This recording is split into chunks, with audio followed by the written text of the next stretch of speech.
During my baby shower, my brother announced he got into Stanford. Then they turned it into his party. While I scrubbed frosting off the floor, I didn't argue, but the next morning, my mom found something on the kitchen table and started screaming. They say your baby shower is supposed to be a celebration, a soft, loving day filled with pastel decorations and polite laughter, people cooing over tiny socks. That's what I pictured when I spent the last 2 weeks planning it. Not a lavish party, just something warm, mine. I paid for the food myself. I ordered cake, picked out the decorations, and even cleaned the living room so it wouldn't smell like old takeout and my dad's cigars. I made a playlist of quiet acoustic songs, the kind I imagined my daughter might fall asleep to someday. I strung paper garlands across the window myself, standing on a stool at 8 months pregnant because no one offered to help, and I did it all thinking maybe for just one afternoon they'd be happy for me. Hello. Thanks for watching and being part of this journey. If you enjoy story like this, please like, comment, and subscribe. Your support means the world. Now let's dive into the story. At first, it looked like that might actually happen. A few relatives trickled in with wrapped gifts. My aunt brought baby books. My cousin handed me a little stuffed fox and said it looked like something I would have carried around as a kid. I thought maybe this would be okay. Then my parents stood up in front of everyone. My mom tapped her wine glass with a fork and cleared her throat, smiling like she was about to announce a pregnancy of her own. My dad had his arm around her shoulders. I saw my brother out of the corner of my eye, shifting from foot to foot, trying not to grin. Before we cut the cake, my mom said, voice syrupy sweet, we just want to share a little surprise.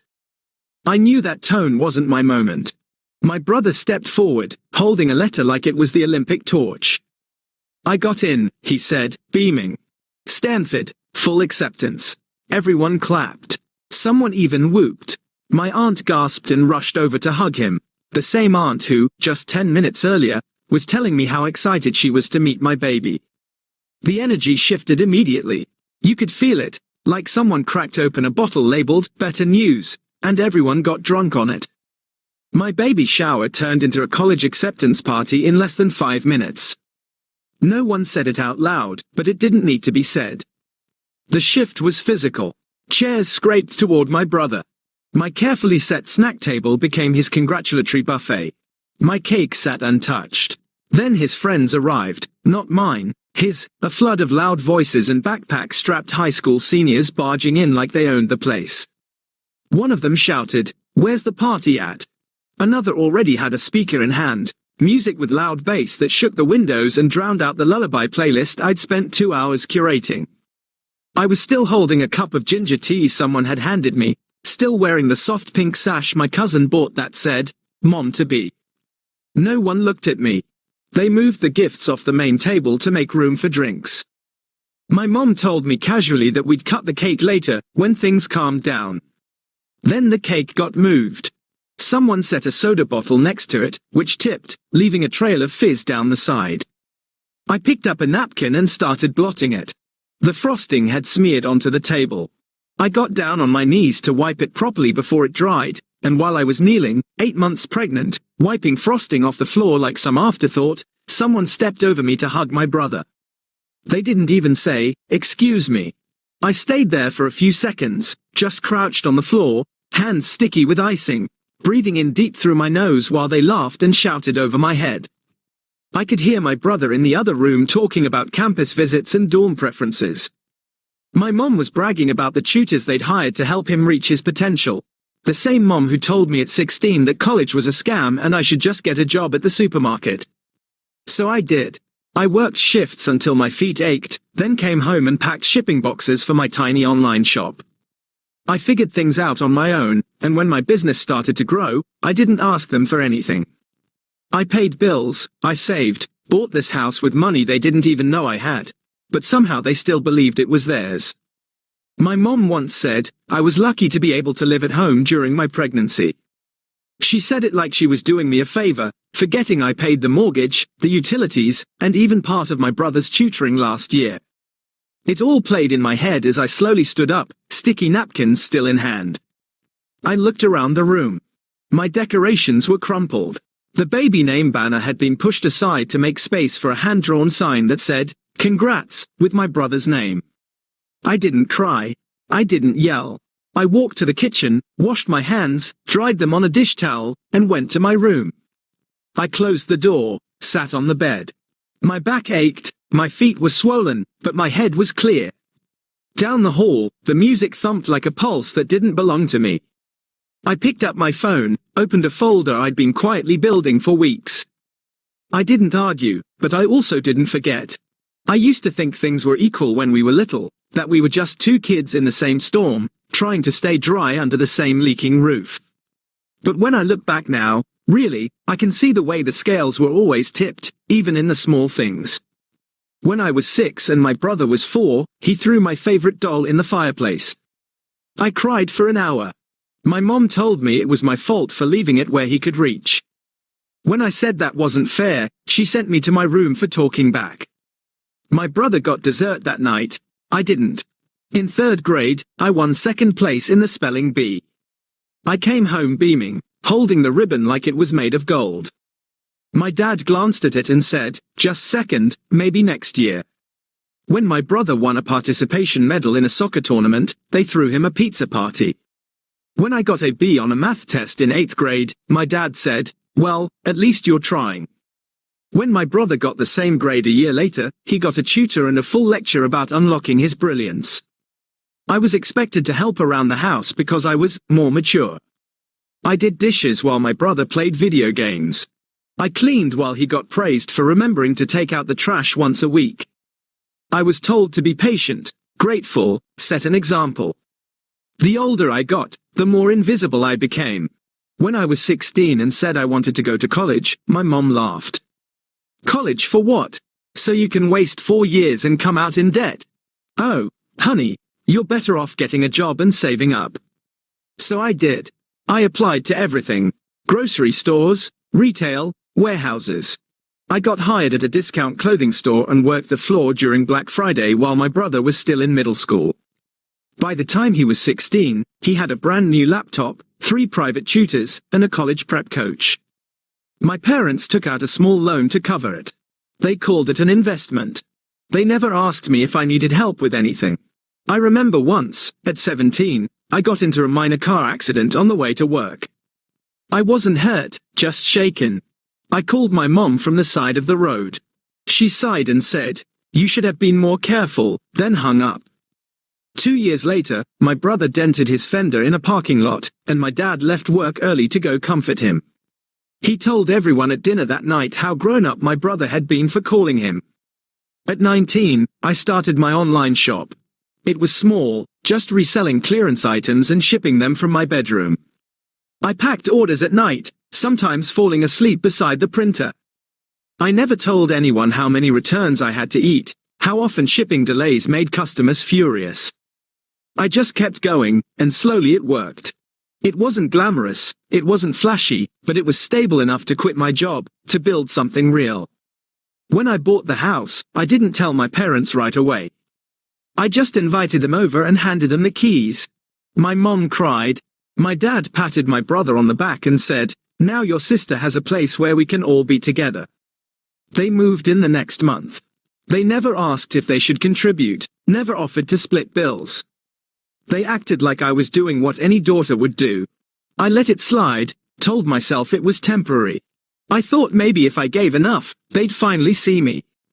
When I told them I was pregnant, I expected shock, disappointment maybe. What I got was worse. "Oh," my mom said, blinking. "I guess that's happening." My dad asked if the father was in the picture. I said no. They nodded, no follow-up congratulations. They told my brother at dinner the next night. He laughed and said, "Guess we'll have to baby-proof the Xbox." I laughed too, but only because it was easier than crying. When I offered to hire someone part-time to take over some of my order fulfillment so I could rest during the last few months of pregnancy, my dad asked, "Are you sure you can afford that? What about your brother's application fees?" I wish I could say that was the moment I snapped, but it wasn't. It was just another stone in a pocket already full of them. Still, something shifted quietly. I started researching, asking questions, Preparing, because if they weren't going to protect me, I had to protect myself and my daughter. I didn't want her first memories to be of me cleaning up after people who only saw me as a resource. I didn't want her to learn that love had to be earned with silence and sacrifice. So I kept smiling, helping, saying, sure, no problem, every time someone asked me for something, and I kept planning. That baby shower was never really for me, not to them. It was a chance to host, gather, show off. But it was also the last time I was going to let them do it. They just didn't know yet. The house was too quiet, the kind of silence that didn't feel peaceful. It felt like the moment before a scream, like a breath held too long, like something was coming. I stood in the kitchen, pouring myself a cup of tea, while the soft hiss of the kettle was the only sound in the world. Outside, the sun was barely rising. Inside, the counters were sticky from spilled soda, and the sink overflowed with someone else's dishes. I had placed the notices carefully, one in the center of the table, neatly stacked with 3 more underneath, each one labeled with their names in bold black ink. The baby inside me stirred as I sat down slowly, rubbing my lower back. My body ached, but my mind was clear. I had been preparing for this moment longer than they realized. I heard the creak of hallway floorboards, slippers dragging, my mother. She walked into the kitchen with a tired grunt and froze mid-step when she saw the table. I didn't look at her. I didn't need to. "What is this?" she said, her voice still groggy. I sipped my tea. She picked up the top page and started reading. It took all of 5 seconds for her eyes to widen, mouth to part. "What the hell is this?" she snapped, voice slicing through the stillness. Another pause, then she shrieked, "What is this?" The mug in my hand didn't even tremble. I just took another sip. My father stumbled into the room in his robe, blinking like he hadn't fully woken up. My brother followed a beat later, rubbing his eyes and yawning. "What's going on?" my dad muttered. "She's evicting us," my mother shouted, waving the paper in the air like it had caught fire. My brother stopped dead. "What?" he croaked. I finally looked up. "I gave you 30 days. It's all in writing." "You're kidding," my dad said, stepping forward, snatching a copy for himself. "This is a joke, right? This can't be real. What is this?" "I sent the certified letters yesterday," I said calmly. "They should arrive this afternoon. This is just a courtesy copy." "You're kicking us out." My brother's voice cracked. "What the hell is wrong with you?" "I'm taking my house back." My mom's hands were shaking, her voice cracked in half. "After everything we've done for you," she screamed, "you're going to do this now, when you're about to give birth." "No," I said. "I'm doing this because I'm about to give birth." My brother slammed his hand on the table. The stack of papers slid, scattering across the floor.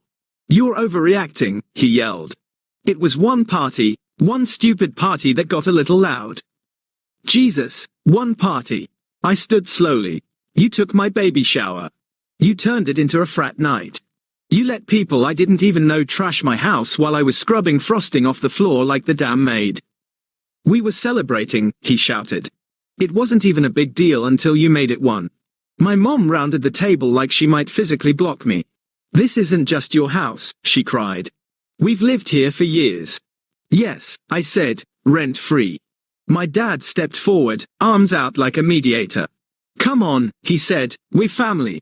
This is just emotions running high. You don't really want us out. We'll clean up. We'll apologize. Make it right." I stared at him. "No," I said. "You'll gaslight me into thinking I'm overreacting like you always do. Then you'll go back to pretending this house and my life are yours to manage." My mom's face was red now, bright. She looked like she might explode. "You ungrateful little brat.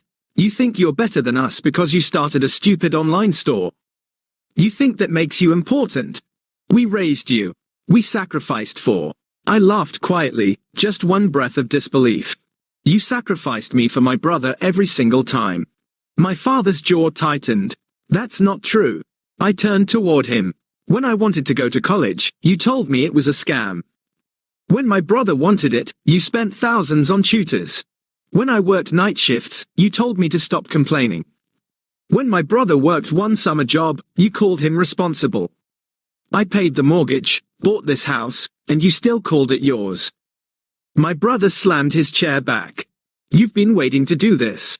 You've been planning this the whole time, haven't you? Yes, I said. I have. He looked at me like I'd stabbed him. You're throwing your family out over a stupid party moment. That's sick. It wasn't a moment, I said. It was every moment for years. This just made it obvious. My mom dropped to a chair and started crying, loud, dramatic sobs like a soap opera actress. How are we going to live? Where are we supposed to go? What will people think? That's not my problem anymore, I said. We won't leave, she snapped suddenly, her eyes wild. You can't make us leave. You can't just throw your own parents onto the street. I can, I said, and I have. She looked down at the paper still in her hand. Her lips moved as she read the words again, like they might change. This isn't legal, she whispered. I reached into the drawer and pulled out a folder. Inside were copies of the deed, notice, certified mail receipts. I laid them gently on the table. It is, I said. I made sure. My brother grabbed the folder and flung it across the room. Papers scattered like snow. You're heartless, he said. No, I said. I'm finally protecting mine. The silence returned, not the uneasy kind from earlier. This one was heavy. I stood there, surrounded by the mess they made, and for the first time in years, it wasn't mine to clean up. I want you all out by the end of the month, I said. I've arranged for a friend to help you pack if you need it. You're not serious, my father said. You'll change your mind. I looked him dead in the eyes. No, I said. I won't. Then I turned and walked back to my room, past the torn-up streamers, the wilting balloons, and the torn edges of the banner that had once spelled my daughter's name. They had erased me, but I was done being invisible. The first 3 days were oddly quiet, too. I half expected more shouting, more door slamming, but instead, the house settled into a strange limbo where no one looked at me, and I didn't try to be seen. They moved like ghosts. My brother stopped blaring music from his room. My mother stopped pretending to clean the kitchen. She never actually cleaned. My father sat on the porch for hours with the same cup of coffee, barely touched. But I knew the silence wouldn't last. On the 4th day, the calls began. It started with my aunt, then my uncle, then my mom's friend from church who hadn't spoken to me in 3 years. She suddenly texted, "We're really concerned about you, sweetie." Concerned, right. It was obvious my mother had begun her campaign. She'd been painting me as hormonal, unstable, probably not thinking straight because of the baby. She's making rash decisions, she'd said to someone. I saw the forwarded message from a cousin. We don't want to stress her out, but she needs help. They were spinning it as concern, as love, as the kind of emotional pressure designed to make me feel like the bad guy. The next day, my father asked to talk. We'll start contributing, he said. Rent, bills. We should have done that before. You're right. He said it like it was a peace offering, like it erased everything. You had years, I said. You didn't just forget. You chose not to. He nodded, then added, but think about what this looks like to the rest of the family. There was the shame card. I smiled and walked away. Day 7, my brother tried a different tactic.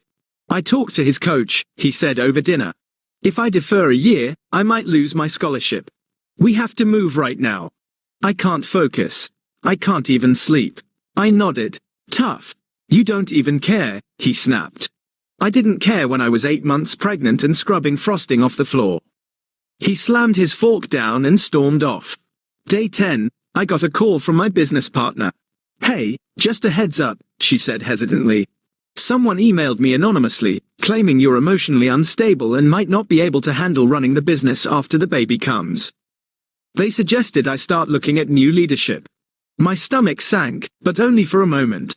I took a screenshot of the email, cross-referenced the language with messages my mother had sent before.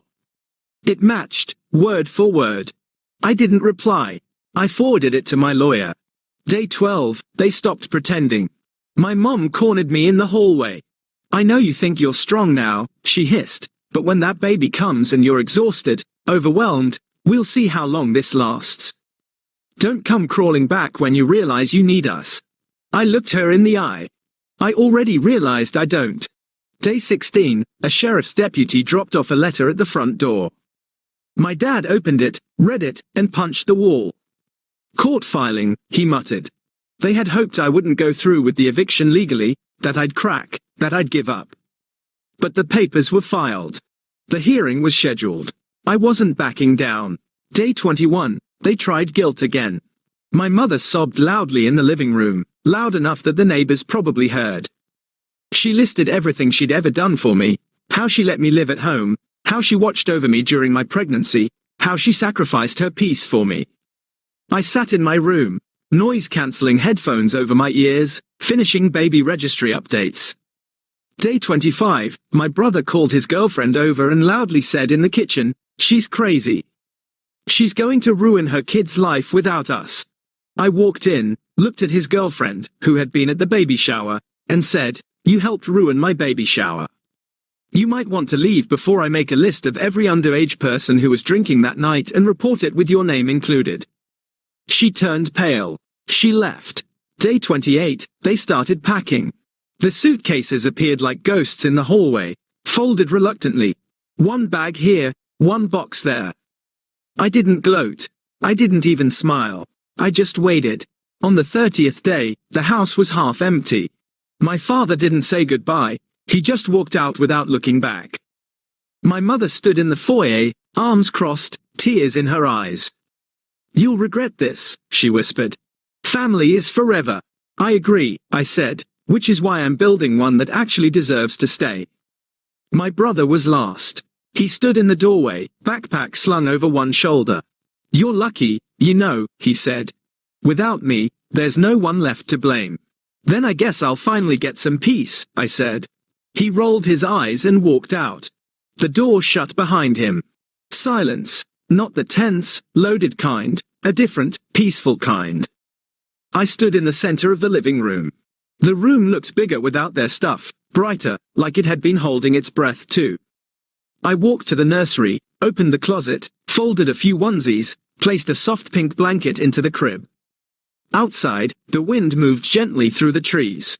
I sat down, resting a hand on my belly, and for the first time in my life, I felt safe. Not because someone else made it that way, because I did. Update. It's been 4 years. My daughter just started preschool last month. She wore a little purple backpack and told me she was going to teach everyone how to draw clouds. She's kind, curious, and strong-willed. She reminds me of me, only better. The business is still running. I never had to shut it down, even during the newborn phase. I hired 2 more employees, and last year we hit 6 figures for the first time. I work fewer hours now. I don't have to hustle like I used to. I finally have space to just be. As for my family, we haven't spoken since they left. I haven't reached out, and they haven't tried either. But relatives talk. People love to whisper at weddings and funerals. From what I've heard, my brother dropped out after his first year. Couldn't keep up without someone cleaning up after him. My parents moved in with one of my uncles, but that didn't last long. He apparently kicked him out after 6 months, something about unpaid bills and my mom being a nightmare. They're not doing well, and no, I don't feel good about that, but I don't feel guilty either. I gave them chance after chance. I asked for the bare minimum, and when they refused to give it, I finally stopped offering everything. Some people say family is unconditional, but I think respect should be. Anyway, that's the update. Do you think I did the right thing? Let me know in the comments.